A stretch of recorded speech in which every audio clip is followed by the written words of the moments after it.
one heart, one dream, and I trust that one vision, right? Unity on the Bay, our vision is humanity inspired to its divinity, and I hope that we all own that vision for ourselves and for each other.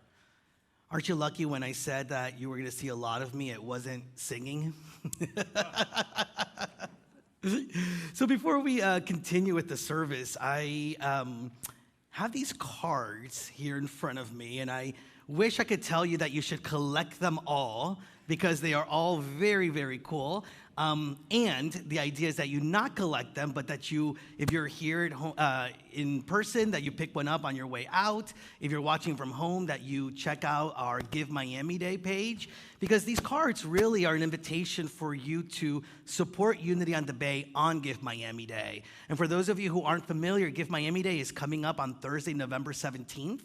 And that's the day where the Miami Foundation, and it's somebody's birthday, so good luck to us then, right? But it's a day where the Miami Foundation matches a percentage of all donations that are received for Unity on the Bay. And through the generous support of members of our community, I want to tell you that your donations are going to be matched 100%. And so this is a way for you to give and allow your giving to go even further. And you can already pledge that we take care of it for you on Give Miami Day. But I do want you to try to collect them or at least look them up, because there's members of our community that are each of these cards just sharing about what Unity on the Bay is to them. And I'm just going to read you a few. But in the idea of that one heart, one mind, one dream, listen to this and see if this is how you experience Unity on the Bay. So this is from JJ, who's sitting over there. Unity is my spiritual home for clarity, peace, and guidance. Amen? Amen. From Serena, who sings in our choir, is sitting over there. To me, unity is a precious gift, a gift that comforts me, inspires me, fulfills me, and reminds me of the truth of my being. Amen? And from Nancy, who's also sitting here. I didn't even choose him that way, right? Like, I just picked him up. But unity to me is joyful giving. We are joyful knowing that generosity and kindness brings us closer to our neighbors, our community, and to our global human family. Amen? So let them inspire you to give on Give Miami Day, and you can pick one of these up or go to our website to learn more and how your giving can go even further. All right, so, you like my costume? I am your waiter for the day. You want to hear what's on the special, what the specials are today? Well, I don't know how further I can go with the joke because it just came up for me like when I was getting up here. But it is the Sunday of Halloween, and so knock, knock. Who's there? Boo. Boo. Don't cry, I've got some Halloween jokes for you. Any mummies this Halloween? Why don't mummies take time off? Why? I love your enthusiasm, Carmen. They're afraid to unwind. Why did the ghost go into the bar? Why? For the booze. And you know what? I'm just going to let it go. I'm not even going to make a skeleton joke because you really wouldn't find it very humorous. That was a thinker, right? All right, but it is Halloween. It's that time of the year that we put on masks, that we put on costumes, we scare ourselves along the way, we scare others along the way. And wouldn't you know it, if you're honest, if I'm honest, we do that a lot throughout the rest of the year, right? Because the reality is that there's a part of us that has somehow been conditioned to feel that it is safer not to be seen for our truth.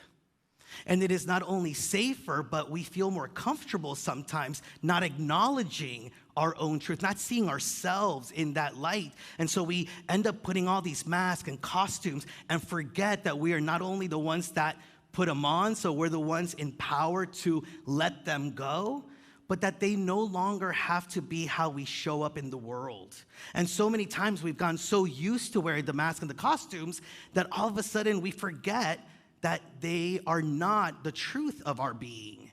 and we start feeling as if they are. And so today, I really want to talk to you about how our oneness with all life really begins by us letting go of the mask and the costumes, or of the ways in which we have thought it would be best to be seen in the world, safer, more secure, more comfortable, and really allow ourselves to be naked in our truth. I love RuPaul. For those of you who watch RuPaul, she says, we're all born naked and the rest is drag. And you think about that, though. I mean, we are all in our truth, and everything else, all the labels, all the judgments, all the ways that we should be, it's all just drag. And you know what? Some of it can be fun at times, but the reality is it's just not our truth. And so it doesn't last. It doesn't satisfy us the way in which being honest about who and what we are can do. And so I know that today is really about recognizing the erroneous ways in which we have self-identified with those masks and with those costumes. And it's not like you haven't heard this before at Unity on the Bay, right? Because the reality is that we talk about this a lot, about letting go of those of erroneous self-identifications. But for me, the reality is that I'm constantly needing the reminder. Amen? It's just a moment-by-moment process. And as soon as we, peel one layer of the onion, we realize that we had put in another layer. And so slowly and slowly, but surely and surely, we begin to unpeel and find what is at the core of who we are. And so this is where our work lies, really, in remembering who we are, in recognizing our truth, and releasing our attachments to us thinking that we are our thoughts, that we are our bodies, and that we are the masks that we have projected into the world. Eckhart Tolle, in the book Oneness with All Life, says, ego arises when your sense of beingness, of I am, which is formless, consciousness gets mixed up with form. This is the meaning of identification. This is forgetfulness of being the primary error. It's the initial error. It's what in Unity we call the fall of man, in the Garden of Eden, thinking that we are something that we're not, pretending that we're something that we're not, that we aren't divine, that our truth isn't focused and centered and in the full awareness that we are one with Source, that we are one with God. And it's such a strong forgetfulness that our self-esteem gets attached to the form, right? And so think about the ways in which we sometimes, we say, oh no, we're spirit, and yet all of a sudden, we're so attached to the form that we're showing up in that our self-esteem is attached to whether we're too skinny, whether we're too fat, or we're too tall, too short, right? All of the ways in which we start thinking that we are those things, and all of a sudden our self-esteem is attached to the mask or the costume, not the essence of who we are. And the same thing happens with possessions, right? Because it's all a part of just identifying with something that is outside of us, that is not true. And so we think of ourselves as the possessions that we have, how big our bank account is, how nice our car is, maybe if we finished college or we didn't finish college. And we start to feel ourselves as less than and unworthy. And it hits on the unworthiness thoughts that we've already had, which actually created the need for us to think that we were that which we identified with, the form. And so for us this morning, and my invitation is for us to really recognize that we are not our bodies, although they're a wonderful tool, that we are not our things, although it'd be really nice to have those things, and that we are so much deeper and so much greater than we have given ourselves credit for. We're also not our challenges, right? We're not our experiences. We are the witness to our experiences. We are the ones that get to choose how to step into our experiences and what we want to do with those experiences. And so yesterday, it's really interesting how this all played out, but I went to visit a couple of our congregants and members who themselves have been challenged physically, and they have been going through their own healing process. And in that, I want to also say that when we start to recognize that we are not our bodies, we also give ourselves permission to understand that we are not our diagnosis.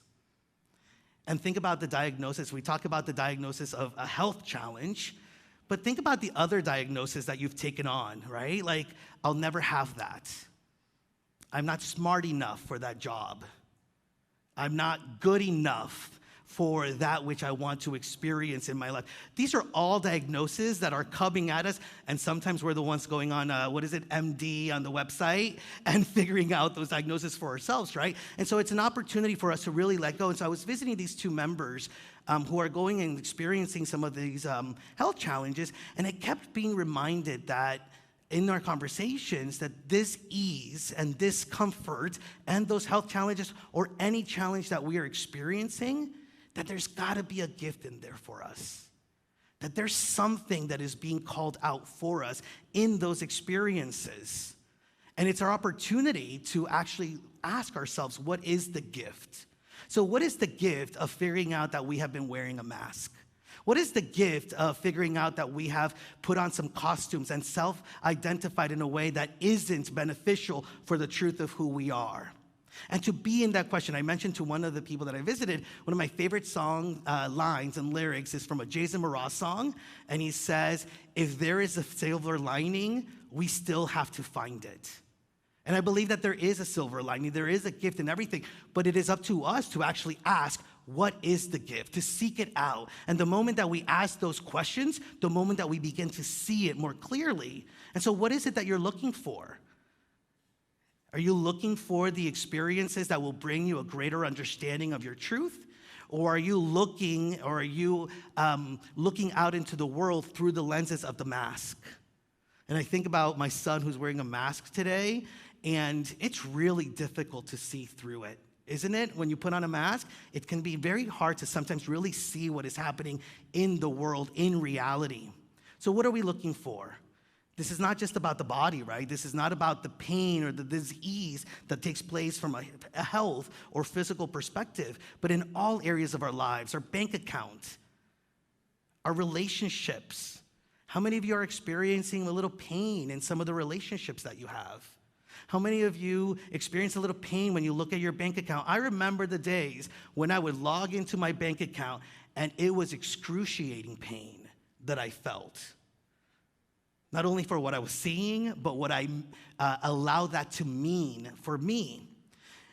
And Michael Singer, who wrote The Untethered Soul, invites us to recognize that we are truth, we are divine, we are the essence behind the body and behind our challenges, behind our experiences, and all of those experiences are showing us something. It's a way of us starting to identify more clearly with our truth. And one of the things that he says is to not be afraid of the pain, not be afraid of the dis-ease wherever in our lives that may be taking place, but to actually not run from it, but walk into it mindfully. To not push it away, but to just recognize that there's a gift in there. And the moment that we accept that it's taking place, but it isn't our truth, and it isn't something that needs to limit us or we can use to judge ourselves and who we are, we can be freed from it and we can learn from it. And he says, walk into it slowly and ask yourself, what is it trying to say to us? What is it trying to say to me? So wherever you may be feeling a challenge or a pain in this moment, ask, what is the greater truth behind it? What is it here to teach me? And allow yourself to feel it and allow yourself to be open to whatever that shows up in you. Eckhart Tolle also says that life will give you whatever experience is most helpful for the evolution of your consciousness. How do you know that this is the experience you need? Because this is the experience you are having at this moment. Now I get it. Easier said, easier read than lived. And yet it is pointing us to a place of feeling a little bit more grace and more ease in the challenges and in the dis-ease that we may be feeling in different areas of our lives. It is hard to remember this as we're moving through the pain, and that's why we're here talking about it. That's why you're here listening to it and being reminded of it. And this is why we then get to really step into not allowing our stories that we've created about who we are and what life, or the way that life is showing up and what it means about us. Like, this is the opportunity so that we can not allow the story to control us, but that we control the story. And being able to consciously remove any false self-identification is the gift. Anything that points us to recognizing that the mask and the costumes can come off and should come off and can come off so that we can step into our greater truth is a gift. Any experience that allows us to have the opportunity to step into a greater sense of faith is a gift. If we see it and we allow ourselves to experience it in that way. Catherine Ponder, who's a great prosperity and abundance teacher, says, life is a constant purification process. If you try to bypass this cleansing process in your thoughts and feelings, you bypass your good, because you have not cleaned out your mind and emotions to receive the good that you want. And so in order for us to be able to move into the good and the knowing that we are more than the body, that we are more than the life experiences, that we are more than the diagnosis, and that in truth we are the energy of life and source, we got to move through those uncomfortable things so that it can cleanse us, it can purify us. The peeling away of our erroneous thoughts or our misidentifications, to know that we are truth, and that we are inseparable not only from our truth, but that truth is God itself. And so we're inseparable from God itself. And to remember that it's not that we have, and as Eckhart Tolle says, it's not that we have a life, it's that we are the energy of life, living through this body, living through these experiences, but not to be confused with being the body and being the experiences. The energy of life is always connected to source. And I love that Eckhart also says that truth is inseparable for who you are. Yes, you are truth. The very being that you are is truth. Jesus tried to convey that when he said, I am the way and the truth and the life. These words are one of the most powerful and direct pointers to the truth, if understood correctly. Jesus speaks of the innermost I am, the essence identity of every man and woman, every life form, in fact. He speaks of the life that you are. Some Christian mystics have called it the Christ within. Buddhists call it your Buddha nature. For Hindus, it is Atman, the indwelling God. When you are in touch with that dimension within yourself, and being in touch with it is your natural state, not some miraculous achievement, all your actions and relationships will reflect the oneness with all life that you sense deep within. So first and foremost, did you know that you are a Christian mystic? Doesn't that sound powerful? Doesn't that sound true? You are a Christian mystic. That is what unity is all about, the mysticism of our connection, our eternal connection to all that God is, to own our divinity, to have our humanity be inspired by our divinity. We call it the Christ within, and we call it that God source that is within us. Now, I am the way, I am the truth, I am the life. It is only in understanding our truth as the I am and that Christ essence that we find the way to our salvation. And that isn't a salvation that happens after we die. It is a salvation from that which troubles us, that which challenges us, that keeps us locked up in a wrong self-identification that doesn't allow us to fully shine forth. It's also that truth that simply is the truth that sets us free, the truth that allows us to see through the eyes of truth all of the things that are happening for us, not to us, but for us. And it is life. I am life. Say that with me. I am life. And that life energy, that source that we are so not only connected to, but that we are really embodying, is the life that we can give to everything, not just our body, not just ourselves, but our dreams, our visions, our relationships. And that is the salvation. I am the way, the truth, and the life. Don Miguel Ruiz, from the writer of the Four Agreements, actually shares that what you have to do in order to recognize our essence is just to start to peel away everything that we are not. So we're not our hands, we're not our feet, we're not our bodies, and just continue to do it until you realize that you are what's left behind, any old way that we've identified ourselves. And that in the process, we let go of our personal stories, those stories that we thought made us feel safer, made us feel more secure, but in reality are keeping us from living fully into the truth of our being. And what remains after we peel away all that we are not is unchanging. It's unwavering, regardless of what is going on in our lives. We can stand strong in our truth. We can be like that solid tree with those roots heavily and deeply held by the very source of God. And regardless of whatever may be going on, we will not be swayed. Rather, we will recognize our strength. We will recognize just how fully strong and rooted in our truth we are. And that understanding is true abundance. So if the pain is in the bank account, if the pain is in your relationships, if the pain is in the body, our true abundance, that healing, that wholeness, that prosperity, that abundance, that love, and that harmony is found when we go within, is found when we recognize that we are the essence of life, having the experience of life. And in that, we can make the choices to see life not happening to us, but happening for us. Seeing all individuals and all situations to be part of our greater good. And one of the most beautiful things for me about falling into that way of seeing life is that the more that we see that life is happening for us, that people are happening for us, the more that we'll own that we're also happening for people.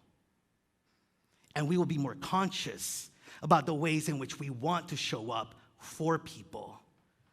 So it is an opportunity for us this morning and every morning and every Sunday lesson that may sound similar to you because we just have to get it for us to really allow ourselves to more closely and more fully live our truth, that everything and everyone is for us, that our truth is the essence of God showing up in the world and nothing can sway us for that.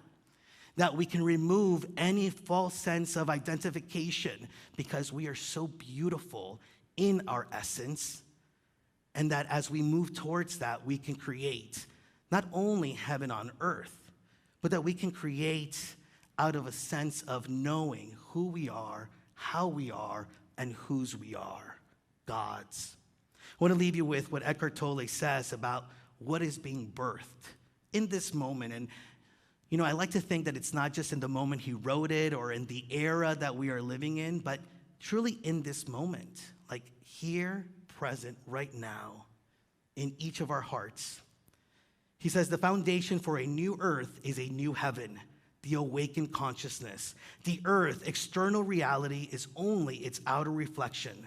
The arising of a new heaven and by implication a new earth are not future events that are going to make us free. Nothing is going to make us free because only the present moment can make us free. A new heaven and a new earth are arising within you at this very moment. A new species is arising on this planet. It is arising now and you are it. So it is time for us to live it, to love it, and to get on board with it. Because here we go. Namaste.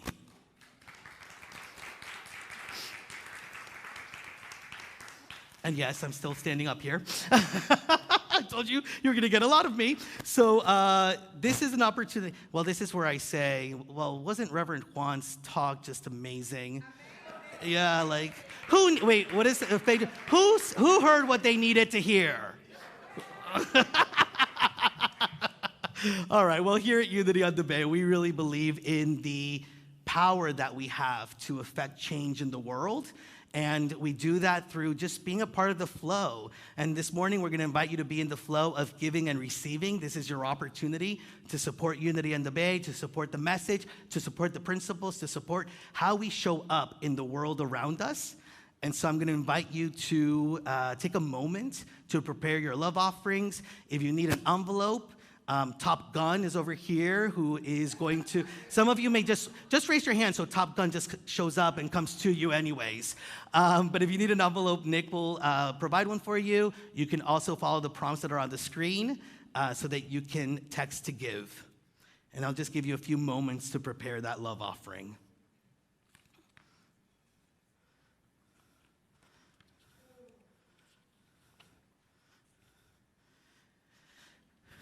Together, I'm going to invite us to maybe bring that love offering or your hands or your phone even to your heart space. Infuse it with your love. Infuse it with your truth. Infuse it with the source of life that you are. Give your love offering life this moment as we speak our blessing together. Divine love that I am blesses all that I give and all that I receive. I keep going, right? I promise there was a card here. Okay, here we go.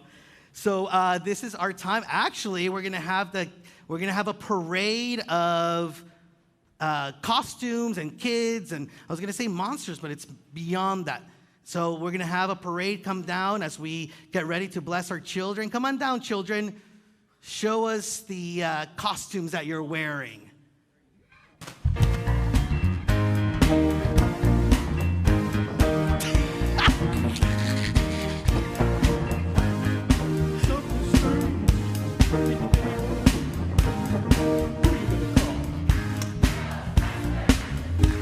If there's something weird and it don't look good, who you gonna call?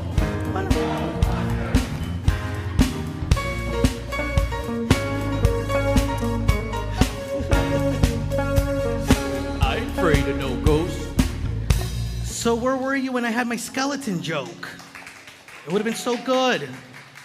So these are the kids from our first service, and we're going to have a couple of more coming up at the second service. This is a reminder, you can stick around. If you're watching from home, we are having a trunk or treat after the second service. So, and if you're in the room, you can just stick around or come back. It's going to be a really fun event. And let's take a moment to bless the children that are before us, the children that are on their way, and the children that are within us. Together, children, we love you. We bless you, we appreciate you, we behold the Christ in you, and we see you doing great things. Can I get a smile? I'm gonna give you chocolate. Okay. With that, we're gonna invite our prayer chaplains to also come on up. The prayer chaplains are here to pray with you for whatever it is that you would like somebody to hold in consciousness with you. And with that, we're going to invite all of us to stand so that we can affirm our prayer for protection. And reminder, it's a little different than what we are been used to saying. And I hope that it really touches your soul and invites you to affirm your truth in a greater and deeper way. Together, the light of God surrounds us. We are light. The love of God enfolds us. We are love. The power of God protects us. We are power. The presence of God watches over us. We are presence. Wherever we are, God is, and all is well. We are divine. Let us sing our peace song.